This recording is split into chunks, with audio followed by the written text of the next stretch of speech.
Muy buenas, amantes de la cultura. Antes de ir a votar este 9 de diciembre en el Referéndum Nacional 2018, hay unas cosas que necesitas saber. Y en este video te traigo todo eso que debes conocer para estar al corriente y ejercer tu derecho con total responsabilidad.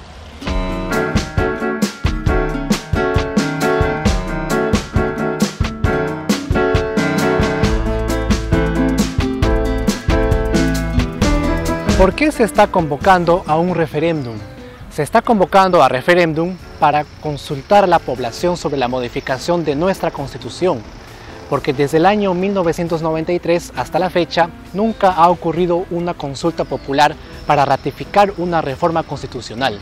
Por eso este referéndum es histórico, ya que es la primera vez que nuestra vigente Constitución política va a ser sometida a una reforma mediante la decisión del pueblo peruano.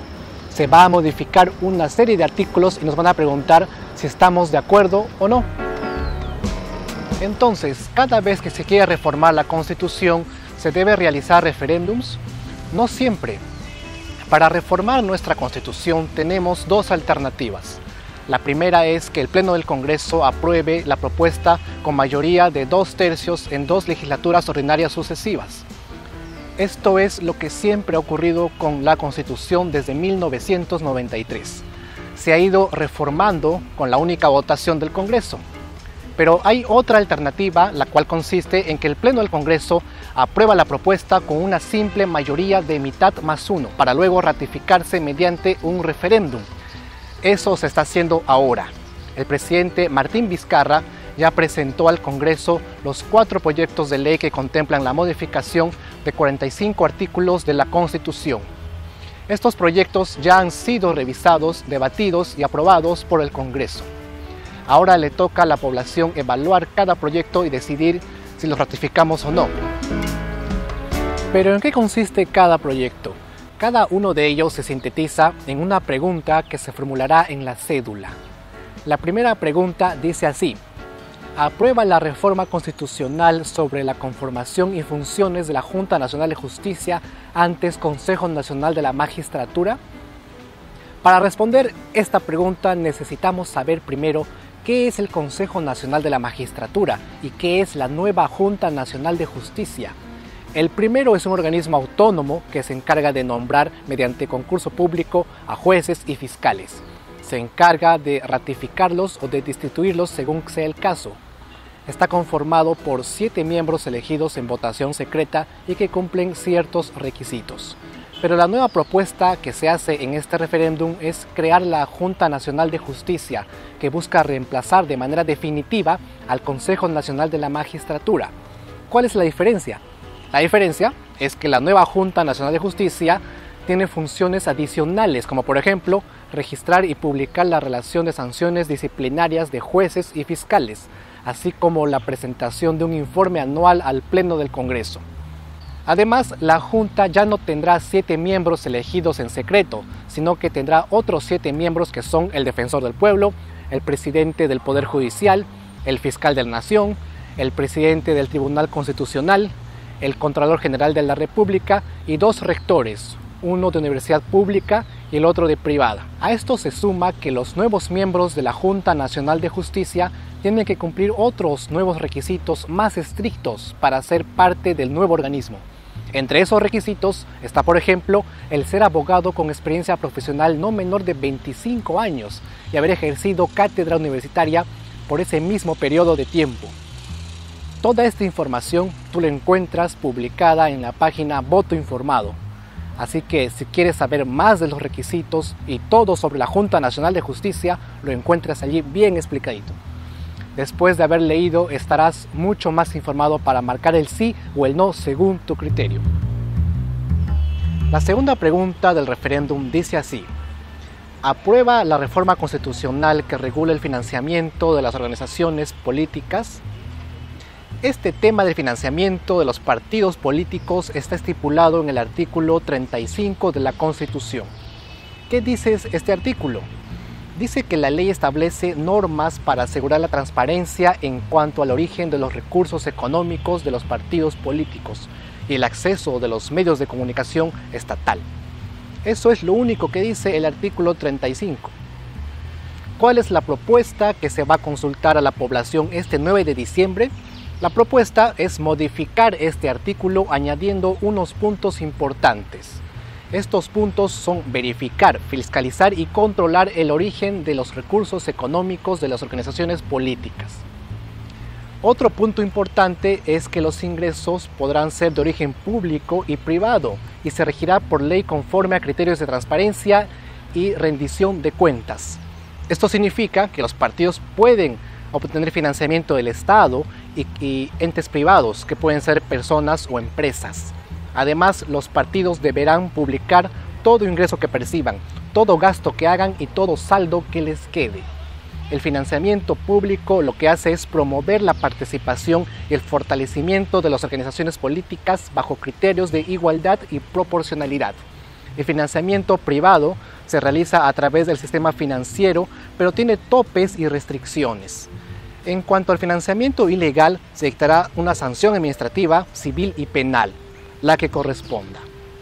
Si quieres leer el nuevo artículo que se propone con respecto a este tema del financiamiento, puedes entrar a Voto Informado. La tercera pregunta dice así: ¿aprueba la reforma constitucional que prohíbe la reelección inmediata de parlamentarios de la República? Esta pregunta propone modificar el artículo número 90 de la Constitución. ¿Qué dice el artículo 90? Básicamente dice que el Congreso de la República tiene una Cámara única que tiene 130 congresistas que son elegidos por un periodo de 5 años. Dice también que para ser elegido congresista basta con ser peruano de nacimiento, haber cumplido 25 años y gozar de derecho a sufragio. Eso es todo lo que dice el artículo 90. Si se han dado cuenta, no dice nada sobre reelección, no menciona esa palabra para nada. Y cuando la ley no menciona nada sobre algo, entonces no existe prohibición. Nadie está impedido de hacer lo que la ley no prohíbe. Es por eso que en este referéndum se propone modificar este artículo y añadir la siguiente oración: los parlamentarios no pueden ser reelegidos para un nuevo periodo de manera inmediata en el mismo cargo. Con esa simple oración ya no habrá reelección. La cuarta y última pregunta dice así: ¿aprueba la reforma constitucional que establece la bicameralidad en el Congreso de la República? Esta tal vez sea la pregunta más confusa y más difícil de responder. Yo tengo un video donde explico muy a detalle en qué consiste la bicameralidad, pero de todas formas te diré brevemente de qué trata. El Congreso tiene una sola Cámara, conformada por 130 congresistas. La propuesta es crear dos cámaras. La primera será de 130 diputados, mientras que la segunda será de 50 senadores. Actualmente, todos los proyectos de ley que se proponen son debatidos en el Pleno del Congreso. Una vez aprobados, se someten a votación y se promulgan. Pero cuando un Congreso tiene dos cámaras, significa que una de ellas se encarga de formular y aprobar un proyecto de ley, mientras que la otra se encarga luego de revisarla. Si el proyecto luego de revisar es aprobado, entonces recién se promulga. Esto significa que en un Congreso bicameral las leyes pasan por un filtro más estricto. Para esta reforma se ha propuesto modificar una extensa serie de artículos donde se menciona a la palabra Congreso. Pero aparte de cambiar la palabra Congreso por Cámara de Senadores o Cámara de Diputados, según sea el caso, el Ejecutivo propuso otros cambios que el actual Congreso modificó para el referéndum.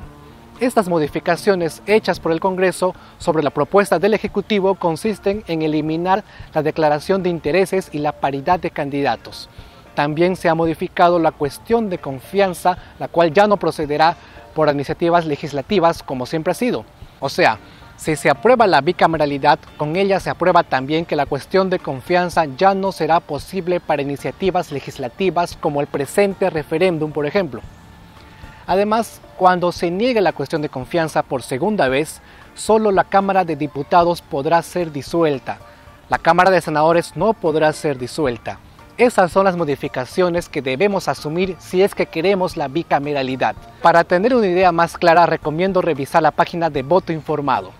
Y ya cuando estés empapado de la información, podrás tener más criterio para marcar el sí o el no en esta pregunta.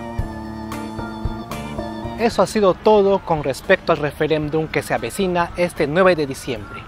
Recuerda que el referéndum es un derecho reconocido en nuestra Constitución mediante el cual todos participamos directamente en los asuntos públicos a través de nuestro voto. Se nos está dando un poder, así que seamos responsables, ya que de nosotros depende reformar la Constitución. En nuestras manos está ratificar un cambio en la Carta Magna, que está en la cima de la pirámide jurídica. Si de un ciudadano depende cambiarla, ya es mucho poder, no lo desperdiciemos. Si este video te resultó informativo, compártelo en tus redes sociales. Sígueme en Facebook, Twitter, Instagram y visita la página Voto Informado. Dejo todos los enlaces en la descripción de este video. Mi nombre es Hugo Javier y nos vemos en el próximo video. Hasta pronto.